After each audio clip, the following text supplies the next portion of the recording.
thank you, Kylie, for the very kind introduction. Straight away, I'd like to start by acknowledging the Anuan, Gumbaynggirr, Kamilaroi and Tangati nations who share responsibility for the country where I live and work, and offer my respects to elders of those communities, past, present and emerging.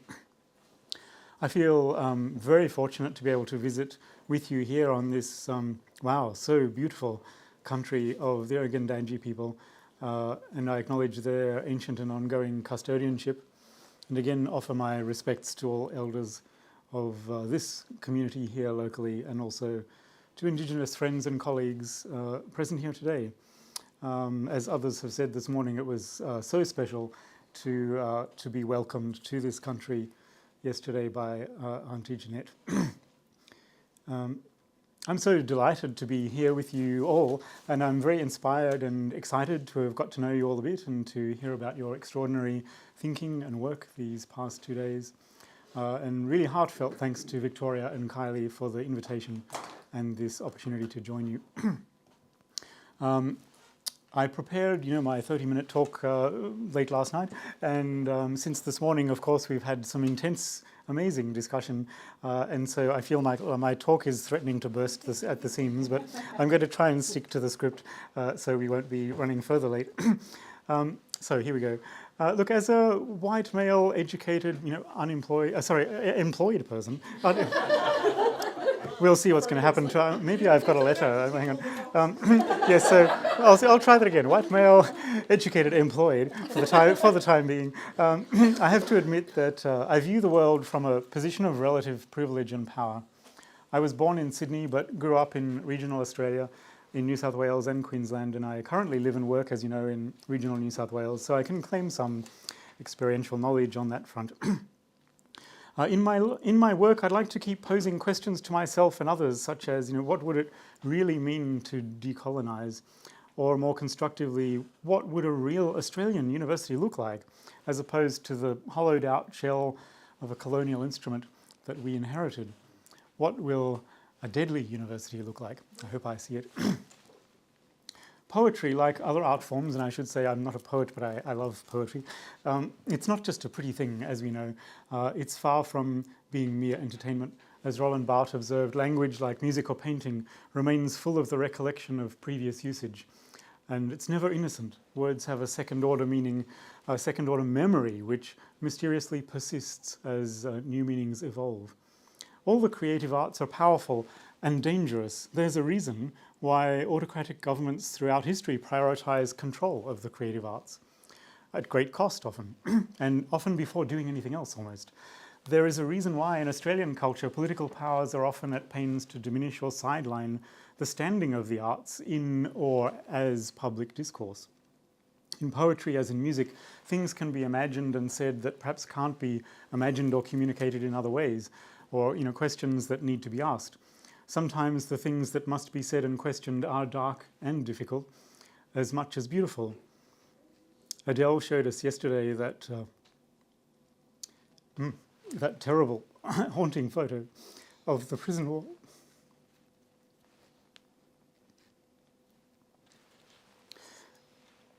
That boy who wrote his name over and over, excuse me, harming himself in the process. This is writing as desperation, raw and essential. Luxury comes nowhere near this. It seems to me that part of what we need to do across all our areas of work in the humanities, in order to pass through the oppression of our own, perhaps lesser anxieties, is to figure out the crucial questions that we need to ask of our time and place. An example, Henri Lefebvre, in his Introduction to Modernity, argued that for a period of European history around the late 18th, early 19th centuries, the key technical, scientific, social and political questions of the time were being framed in music. He suggested that through that period of great change, the musical discourse was actually the driving force where principal arguments were being framed. Obviously, as a musician, I quite like that idea. But things change, the ground shifts, and by the 1960s, Lefebvre was able to propose that people were feeling the weight of newly pressing questions as he put it, Stendhal would not have been able to ask. And today, more than 60 years after Lefebvre was writing, what are the heavy questions bearing down on us? Some of these will be questions that he could not ask. They may be questions that no one but us can ask. And some of these are fundamental and will always haunt us. And the fundamental socio-political questions will always be, I suggest, following the critical line of thought from Marx, Weber, Habermas, who does this benefit and who does it harm? Some questions that Lefebvre could not have asked would be related to the problem of computer-generated text, images and sounds. Do we consider these to be writing art or music? What does it mean to be a reader, viewer or listener in such an age? And to be a reader is, after all, at least for me, one of humanity's greatest and most precious experiences, a pleasure verging on the luxurious. If only we could reclaim that word. But has this pleasure been hijacked? Are we being hacked? On the other hand, as Leaworth Bailey wrote in his 2005 book, The Enchantments of Technology, there is no technical thought without enchantment, because technological culture is teeming with dreams, visions, hopes, goals, expectations, and imaginative premises. Our current so-called AI, large language model technologies are such a perfect case study of this, right? Not just human genius, but dreams, visions, nightmares, prejudices, and stupidities are reflected back to us more clearly perhaps than ever before. This is an exciting time, I suggest, for HAS scholars, because we know how to analyze this stuff, right? People perhaps in many other disciplines don't. If our work, critically creative as it is, does not fairly often make people a bit uncomfortable, if only in questioning prejudices and assumptions, then we're letting the side down, we know. This is a tricky game, however, in an environment where the higher education sector's social contract, as we discussed this morning, thank you, Wayne, seems to have broken down quite some time ago, and where the governments who control the sector often don't like what we tell them, whether in terms of social policy, environmental resilience, ethics, or critical importance of art, etc. Our intellectual creativity must not stop with merely thinking outside the box. We need to also imagine, the box upside down and shaking it, or setting fire to it. Pierre Boulez had a lovely concept of a perpetually burning library. He wrote a paper about this. And for this purpose, mentally, the idea of the library that you can still access, but it's on fire. Maybe there is no box anyway, and we've just been tricked into believing in constraint with rules set by someone else. Tyson Yunkaporta has written that a creative spark is a process that allows us to solve seemingly impossible problems. So I would say it's time to fan that spark and pile some kindling on it. In October 2014, Professor Ian Chubb, I'm not sure if that needed a trigger warning, sorry, then Australia's chief scientist, spoke at the National Press Club launch of a report called Mapping the Humanities. Some of you may know it. It was prepared by the Australian Academy of the Humanities. Strangely, Chubb had been a sponsor of that report and even partially funded it through the Office of the Chief Scientist. And in his speech that day, back in 2014, here's what this unlikely ally for humanities had to say.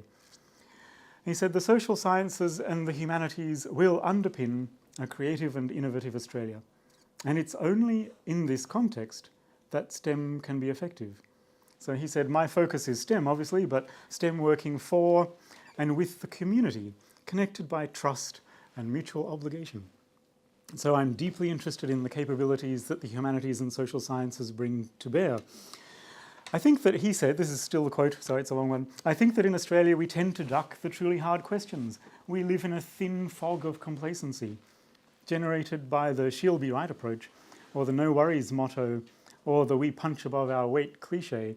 I should say, I think the way that Yvette used punch above our weight yesterday is an entirely different thing, speaking up, advocating for talented, up-and-coming people. Here, Chubb is talking about the sector, obviously. So Chubb then goes on to say, none of these are useful for us. The fact is we can't be timid or lazy, whether in STEM, HAS, or any other part. I like to think there's the third part, Joe. Any other part of our shared enterprise. We need to evaluate, manage, and take some risk. And today we need to do it all on a scale we've never bothered with before. And bear in mind, he's talking 10 years ago. And he finished up saying, the end we seek is a stronger Australia, a nation prepared for the very great challenges that we must expect to confront. And so to put it all simply, let's understand our solid foundation. This is Chubb's final words. Understand our solid foundation, work out what to do, and get better. So the key points for me in this are that, well, there were big problems in 2014. We know more coming now, existential problems. STEM disciplines obviously can't solve all the great problems of our time without us, and we have to get serious and organized about this. Importantly, I think, that final bit, Chubb outlines this, kind of simple but practical pathway for doing this, the evaluate, decide what to do, strategize, and get out there and do it with confidence or at least ambition. The school that I lead, like many such schools and faculties, is made up of HAS disciplines, not only our traditional humanities. And what I especially value in this is that it's a portfolio of disciplines ranging from the creative arts through to sciences, including, for example, physical geography. And with all the traditional arts, social sciences, and humanities disciplines in between, this represents a tremendous breadth of knowledges, systems and methods, many ways of thinking and knowing, disciplinary and transdisciplinary. It's an extraordinarily powerful machine for solving problems, if we want it to be. I think we underestimate sometimes the real power we have. And for example, I think of Kylie's comment yesterday about, HAS disciplines holding up one great university's prestigious rankings. Well, that's real capital, right? But do we know how to play with that? Like Chubb, many tend to use the terms HAS and humanities a bit interchangeably, and I'd like to think this is not necessarily willful or disrespectful. I suppose my way of thinking of it is as a broad humanities, like the long 19th century perhaps. It has pasts, presents and futures, layers, height, depth, and many wild areas as yet unexplored. And alongside the outward-facing aspects to this, there are inner correlations. Susan Rowland, in an interesting 2020 book, Carl Gustav Jung in the Humanities, it's called, paraphrases Jung himself in saying, the psyche is a true wilderness of nature, where the domesticated ego is out of its natural habitat, and we must learn by observation and with respect for the mystery. End of quote. We do need to go into some beautifully dangerous places, balancing our foundation of empirical observation with the acknowledgement that what we find will surprise us and raise further compelling questions. But of course, again, this is what we do best, right? It's part of our basic research training as humanities scholars. The solid foundation. We know how to manage uncertainty. Thinking of wilderness brings me via this roundabout path to humanities in the regions and our relationships with regional communities. And there are, of course, serious questions to be answered here. In particular, whose purpose are we serving? And as previously mentioned, who are we helping? Are we harming somebody inadvertently in the process? After all, regional Australia, like higher education, is largely defined at a political level for political purpose in the capital cities. Do we have a social contract, referring to Jade and Wayne's discussion earlier, again, or any kind of contract outside the legislation governing universities? And with who? Is it still fit for purpose? And if not, how would we renegotiate? Glyn Davis, in an essay titled Why Are Australian Universities So Large?, published only moments after he took up the role of Secretary to the Department of Prime Minister and Cabinet in 2022, wrote, this is a quote, "The shape of Australian universities is the consequence of federal higher education policy. Key variables for university strategy are controlled by Canberra. How much a university can charge domestic students, how many domestic undergraduates it can enrol, whether the borders will be open to international students. The Commonwealth directs also most research funding." Of course, we know this. The Australian Public University is, above all, shaped by choices made in Canberra. In other words, if it's not working, this is by design. Michael Wesley recently wrote, "We stand at the end of a generation of expansion and reform of the Australian university system. The winds of change have been driven by public aspirations and government ambitions, but also growing confusion about how universities should relate to Australian society more broadly." End of quote. So the higher education sector, like everything else, has a life cycle. Universities, I would like to think, are still immensely useful, but it would be only sensible to consider whether some of the work we need to do can be better done in different contexts, with perhaps some more diverse and adaptable business models. We were just talking about that, some of us earlier, with a bit less perhaps of the heavy hand of legislated regulation. The Australian Government's Select Committee on Regional Development and Decentralisation, publishing its final report in 2018, noted the problem of defining regional Australia, something we've obviously talked about a lot this week. The committee is aware, they wrote, that different definitions and criteria are used to identify Australia's regions. These definitions are largely shaped by the purpose for which the distinction is required. And then they go on, to say, well, for example, the purpose could be to capture data, to make policy or investment decisions, to secure funding, or to meet particular administrative needs. So far, so boring. To their credit, they also quoted Professor Robin Eversole, who in her submission to the committee's inquiry wrote, "Regional Australia is a cultural imaginary." Now we're talking. In this space of imagination, I'm comfortable with regional being a Wonkamara Eldra on country outside of Tupperburra, celebrating, as they are right now, their recently confirmed native title, or her cousin living in Adelaide. It might refer to a Muslim community in Western Sydney, or an online class I teach from Armidale, the virtually regional. We could extend these examples in interestingly intersectional ways, and we might invoke Foucault, as Victoria did yesterday. Might these be heterotopias? As a cultural imaginary, the region can move and evolve with us, and yet the genuine problem of the bush, both real and mythological, remains. And similarly, the sandstone curtain that literally walled Sydney off from the rest of the continent in the early years of white settlement remains real in the national psyche. The regional, in one sense, is of course defined negatively, all that's not the metropolis. And this is one of those dangerous binaries, potentially, that, as Joe reminded us yesterday, do need to be closely interrogated. But for those of us who live in the regions, there are both advantages and disadvantages. The disadvantages, however, are increasingly grotesque and perverse, with access to even basic services and infrastructure like education, healthcare, transport, systemically inadequate and unequal, let alone cultural infrastructure. Arguably, this is not just systemic again, but by design to some extent.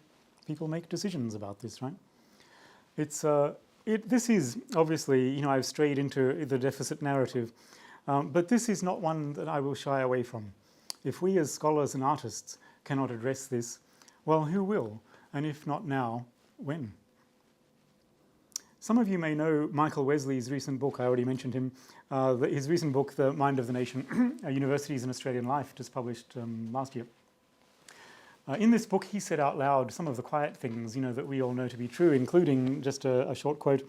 He said, "For much of their first century, Australian universities were unashamedly places of social privilege, founded for the purpose of training a cultivated elite to lead the colonies." End of quote. I think we should be very cautious about assuming that much of that has changed. To what extent are we the beneficiaries of that social privilege? To what extent are we complicit, even worse, in a colonial agenda? Are we able to be agents of change? Can we subvert this paradigm from within?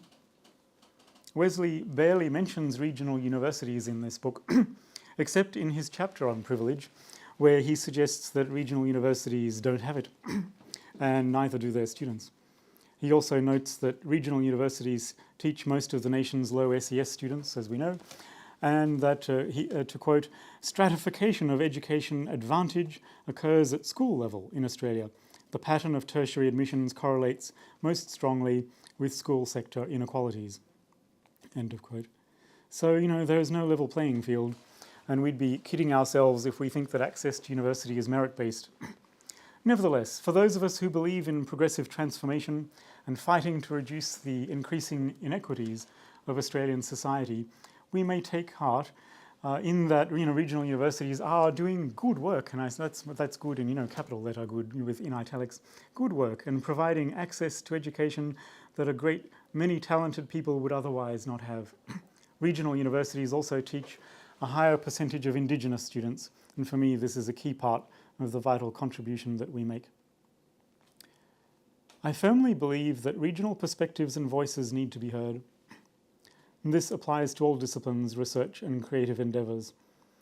Diverse perspectives help us as a society understand the world better. I know I'm preaching to the converted here, but I feel, we need to say this out loud sometimes. A scholar or artist in Mungandai has an ear to their own ground, and they're hearing the world in a different way to anyone else. I'm very interested in the things that others can hear, but I can't. Business as usual is not going so well for humanity, as we know. And if we are to have a chance at solving the existential problems and challenges of our time, we crucially need those diverse perspectives, an expanded range of modes of thinking, new methods for solving problems, and multiple languages.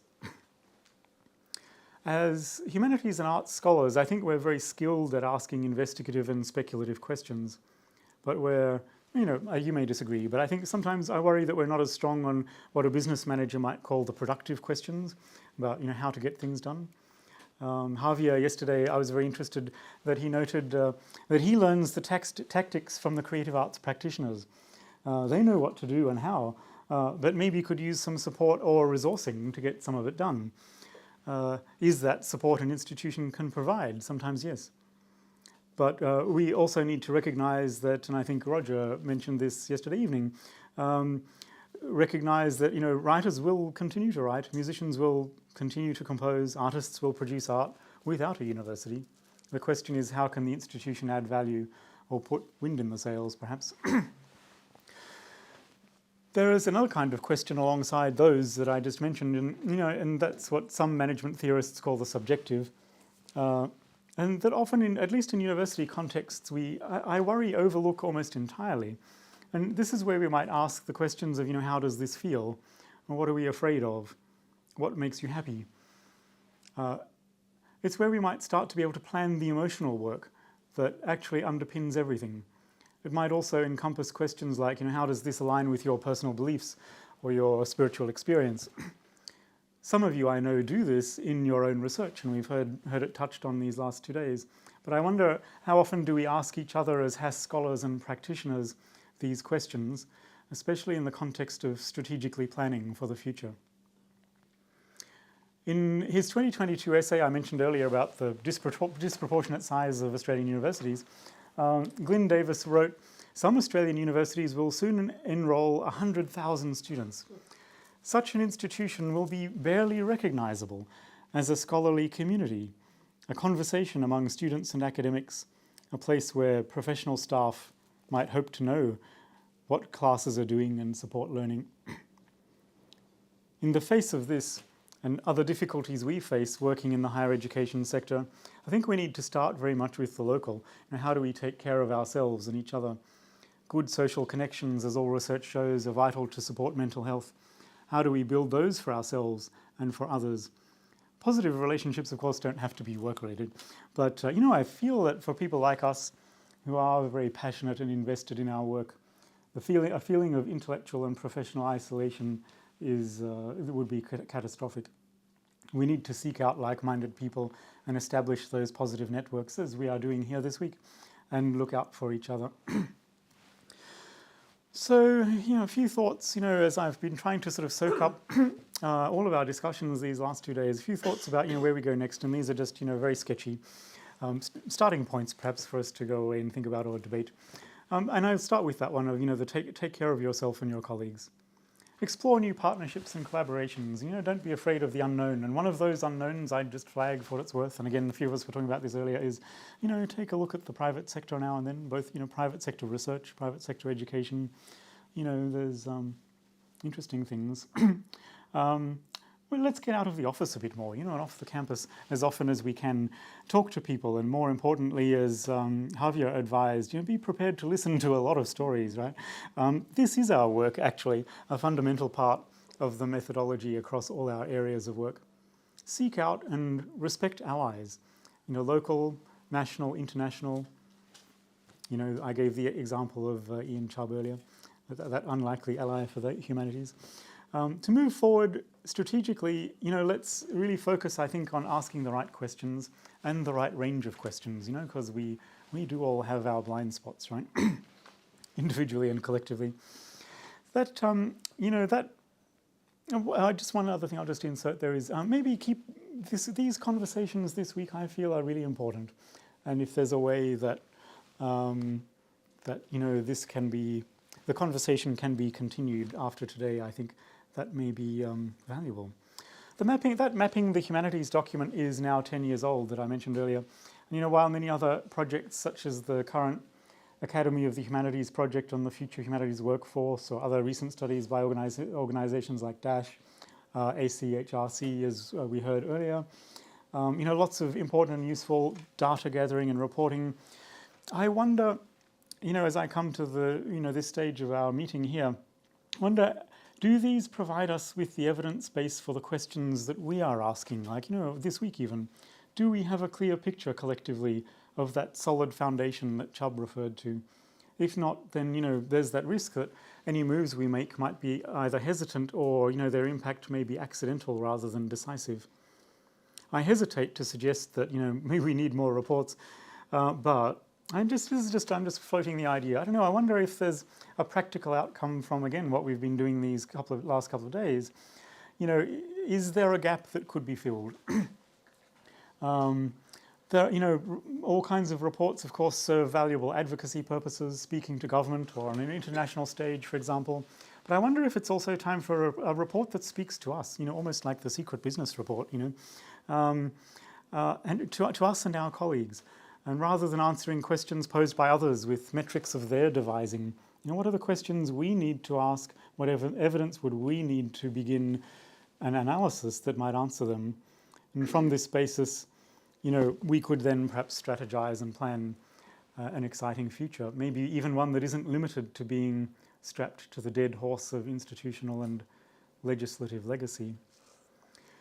So coming towards a conclusion, the great French actress Sarah Bernhardt used to say that a real artist does not benefit from criticism because they're their own harshest critic. They only need encouragement, she used to say, and I think this applies to academics as well. The work you do, here's our affirmation, the work you do as researchers, teachers and creative practitioners is crucially important for the future of humanity, this planet and all the life and beauty on it, and really don't let anyone ever tell you otherwise. Don't be afraid in the pursuit of what is good, true and right to be radical, be creative, be questioning, be critical, be constructive. I know you already are, but I want to just encourage. Our communities, our regions, our disciplines, our universities really do need us. And this is our day-to-day work. It's the detail we focus on every day. And the collective efforts add up to a much bigger picture. Our job, as one of my mentors used to say to me, is to save the world. And that's worth doing, right? I once heard I won't say the name, but I once heard a, eminent religious leader talk about compassion and the idea that people think compassion is something pleasant and nice, and he said actually compassion burns, which is just something that's stuck in my mind ever since. For some reason, as I said that, it also reminds me of that funny quote of John Ashbery, the New York poet, who said something along the lines of people think poetry will do them some good, but they're getting it mixed up with the Salvation Army. With that little theme of, compassion, fire, I'd like to finish with some guidance from an Indigenous writer, some more beautiful and wise words from Tyson Yunkaporta. He wrote, "All the hero ancestors are up here in the sky camp watching you, blazing that same fire again. What would it take to free your mind? Allow it to see these big patterns again. All the ancestors up here, they left their traces in the earth and waters below as well, and you carry those within, those memories and knowledges, and deep, deep love." Thank you.